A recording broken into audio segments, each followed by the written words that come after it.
Hello, hello, hello, hello, hello, hello. Oh, wherever you are on this mystifying planet called Earth, I sincerely hope you are having a succulent day, even night, wherever you're located.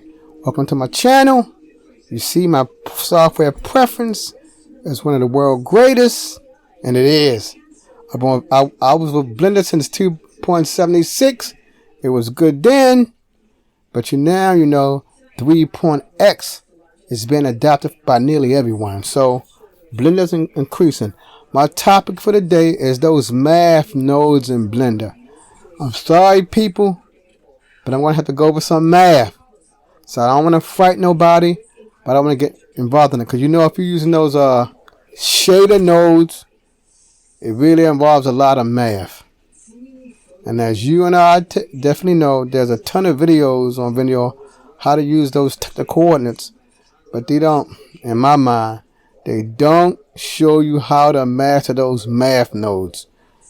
Whether it's a vector math or just a straight up math. To make your own unique texture, you better master those math nodes. So let's dive right in. I have my plane. Now, for this exercise to work, I had to take out the cube because I want to keep it to a flat 2D surface. When I had that three-dimensional shape, some of my stuff wasn't working right. But you all know, for the most part, when we use those texture nodes, it's always on something flat, like a plane-like figure, like a floor, a wall, a ceiling. You know, most of the time, from when I've been seeing them, or like, you know, wood textures on the floor, most of the time when I see them textures or shaders using Blender, it's for something like flat. But you know, if you can master the flat version, you know, eventually you can master using on those 3D things. But it's good to start with a plane. That's the best way to start off. So let's jump right into my shader. So I have my little basic setup right here. Let me give my presentation of what I have. I had the infamous texture coordinate node. I'm using a value node. And the star of this show is here. That's the star right here. Let me get my pen. Modulo node.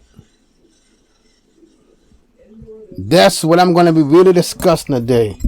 How in the world do we use that? Now, it's out of all the millions of people on the planet, or really billions, but the millions using Blender, from what I saw, it's only one video explaining how to use this modulo node.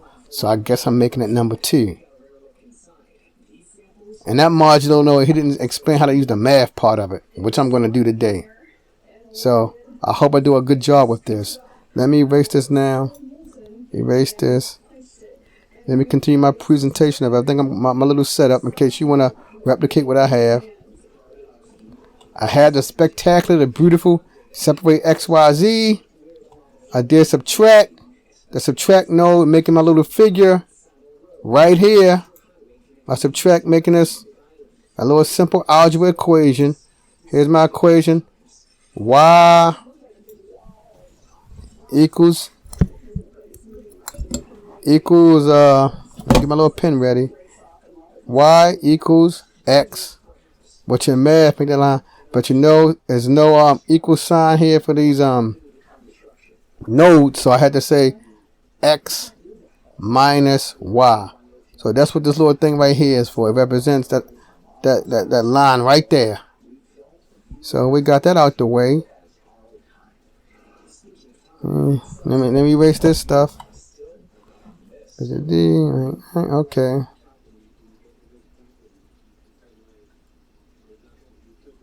And we have the vibrations, the beautiful principal BDF, principal SBDF.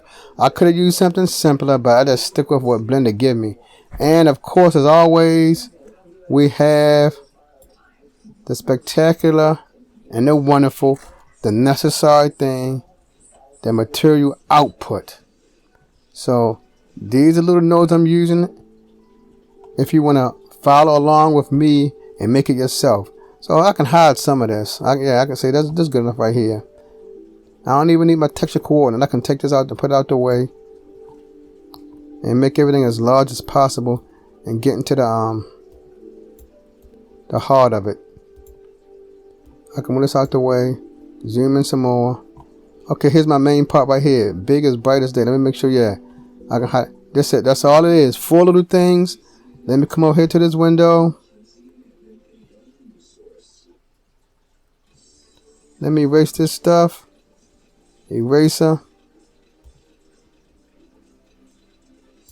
Put it back on the pointer.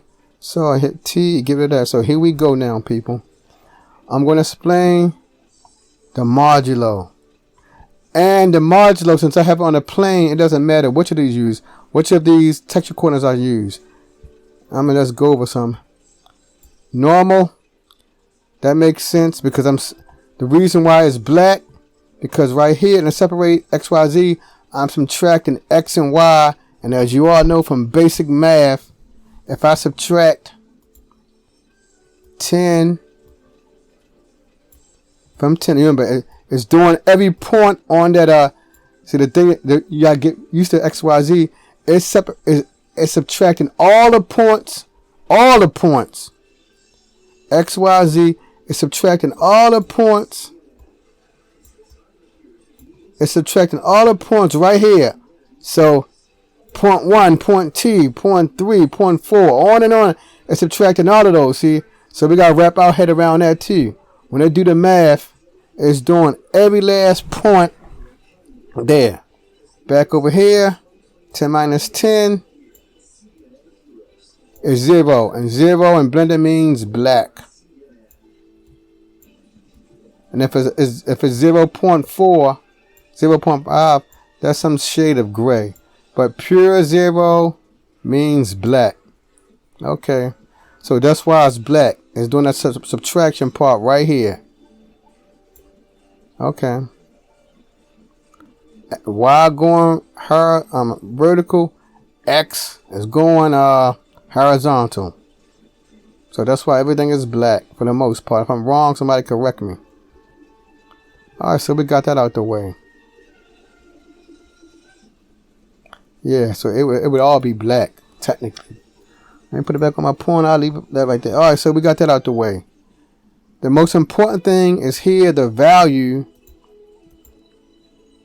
Because when you have the value, now I'm not having it choose every last point on a particular coordinate plane.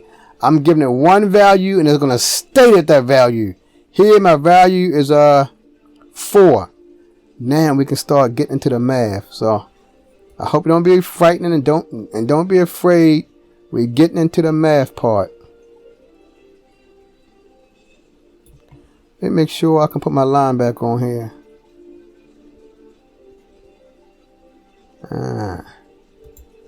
Let me do this. I want my line back. Did I make it? I didn't mute it enough, and did I? Here's right here.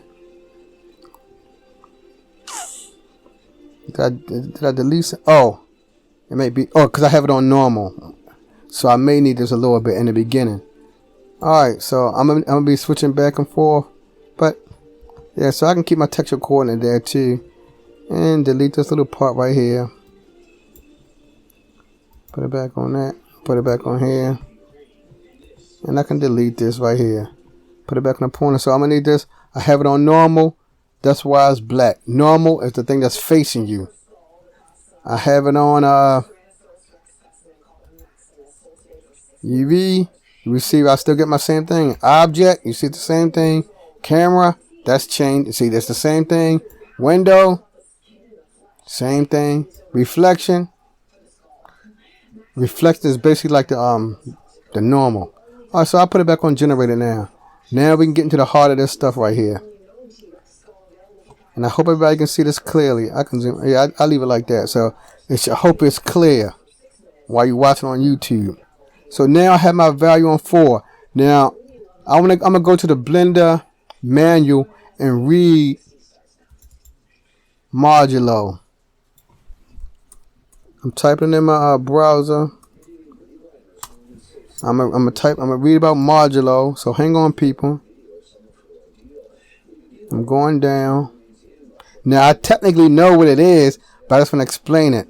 Outputs the remainder once the first value is divided by the second value. So we're good to go. Modulo again. Outputs the remainder. That's going to be my output, the remainder part, once the first value is divided by the second value. So that's my output. So let's start now here. Now, you know this first vector, it has a vast amount of values. That's why I got my line there.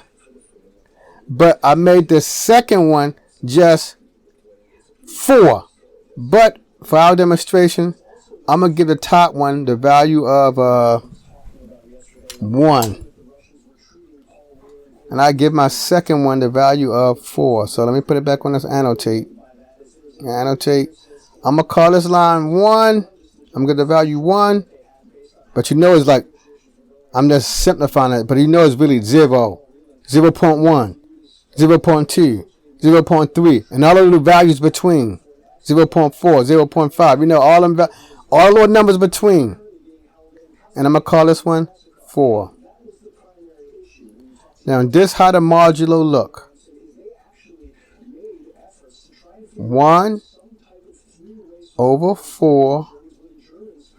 Then I'm going to do the typical division that you learned in elementary school. Equals. I'm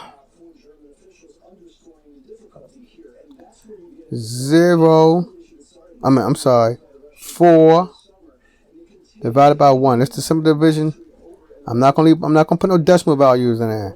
So we know 4 goes to 1. 0 times 4 is 0. A remainder 1. So I'm back to that 1/4.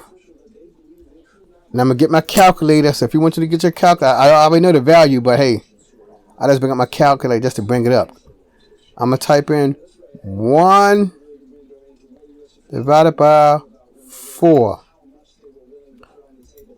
which is equal to 0.025 or 0.25. Modulo only concerned about this number right here, 0. So, since it's 0, modulo, it had no effect. No effect. Let me hang on my battery low. Hang on, people. I got the little warning sign that my battery low, so I gotta hook up my power supply. So, as I specified,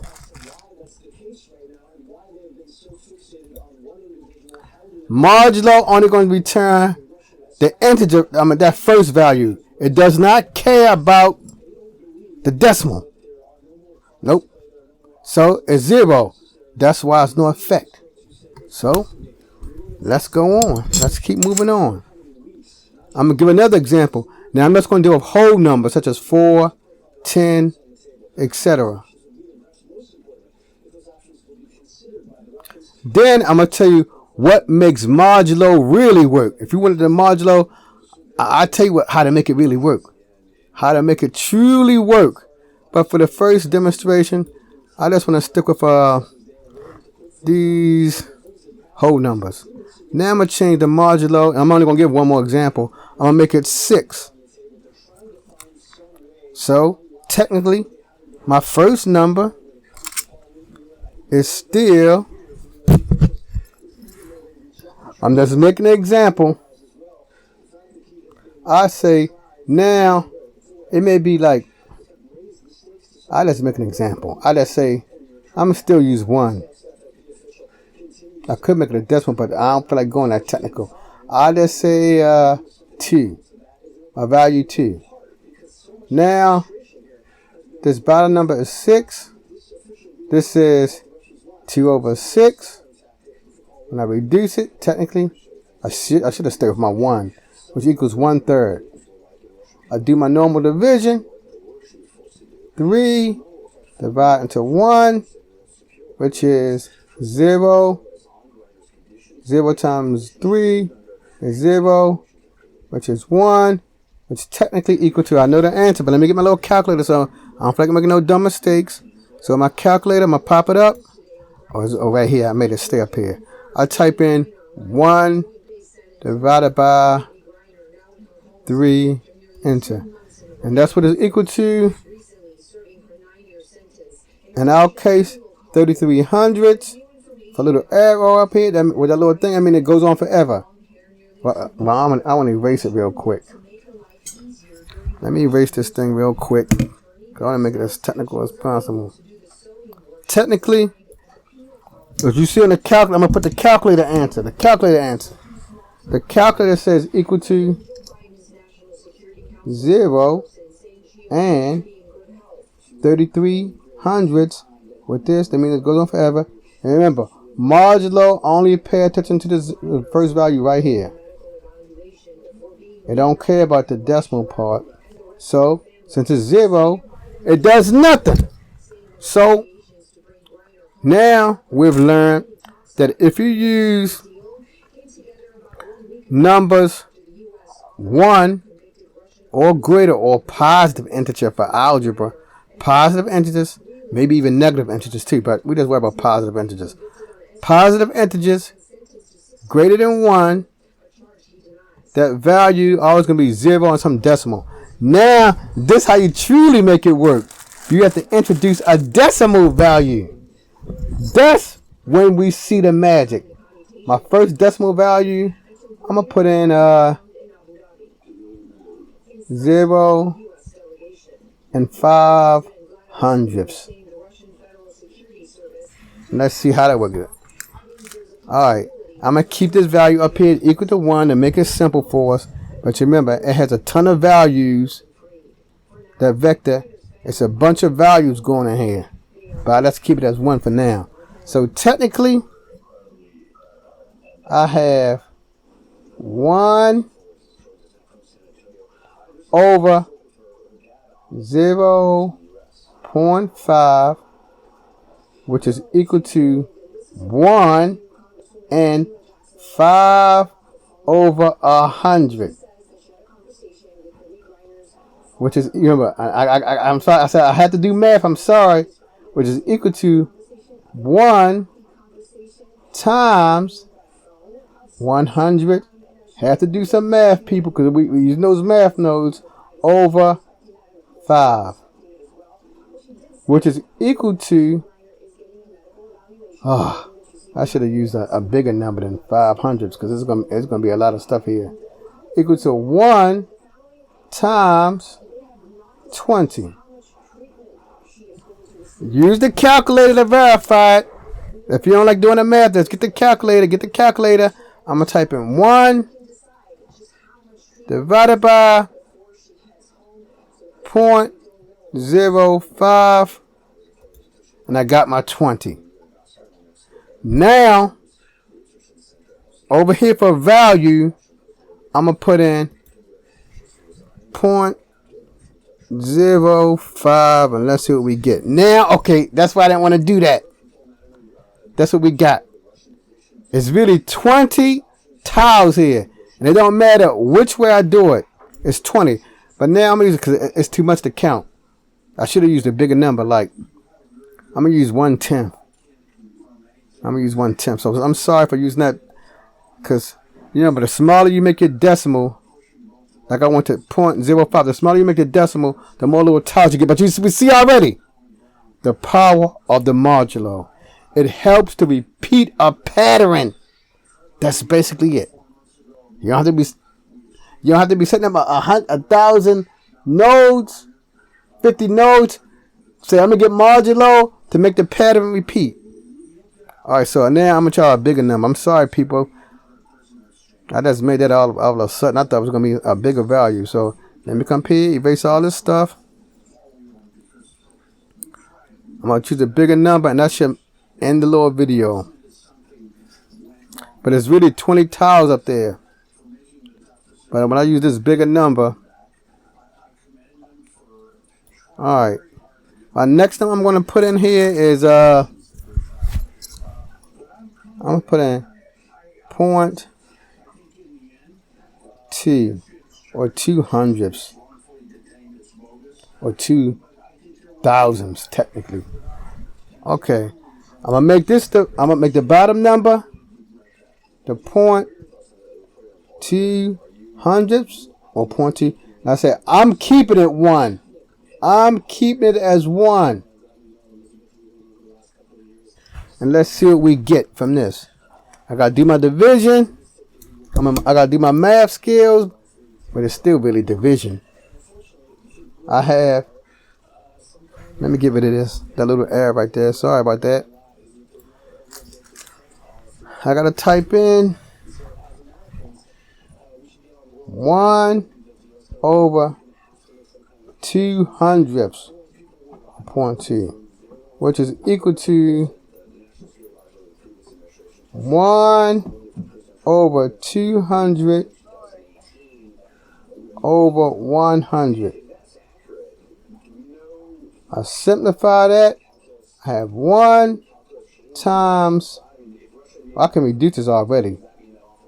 Okay. Oh yeah. I'm gonna do that already, people. I want to make it. I want to make it easy for you.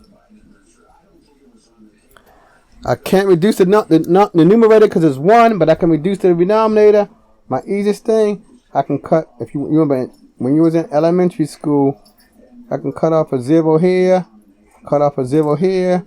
So I have 1 over 2 over 10. Yes, this would be a lot better.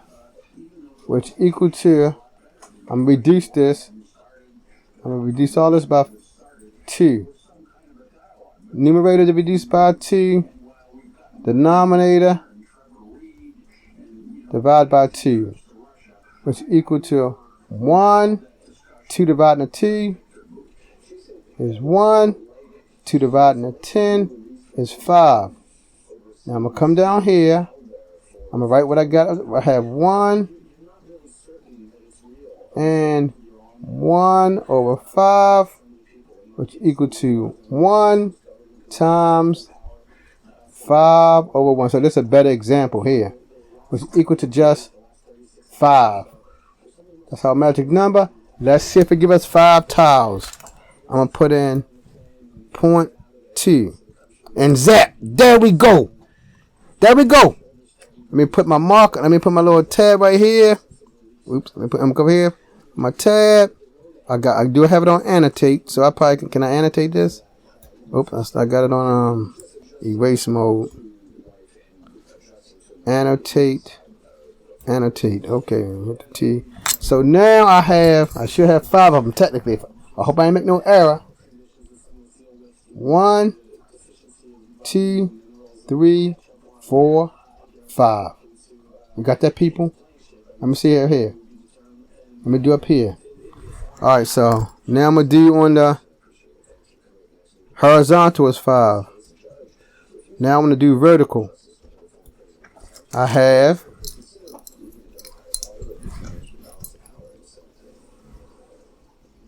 1, 2, 3, 4, 5.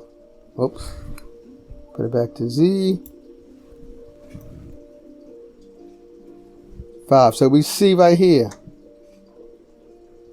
5. That's it, people. That's the power of the modulo. So before I leave you all, I'm just going to recap. Let me erase all this stuff here. I'm just going to recap how to effectively use modulo. Then I conclude my video for the day. I hope we learned something. I know I did. It took me a couple of days to wrap my... I know modulo when I was in computer science. But for Blender, I had to wrap my head around it. I think modulo the default value may be 1, so it may be you may have to always use 1 like I did. So Blender, when it goes into that vector part, modulo, you may always say 1 divided by some number. Alright, so to sum it up, modulo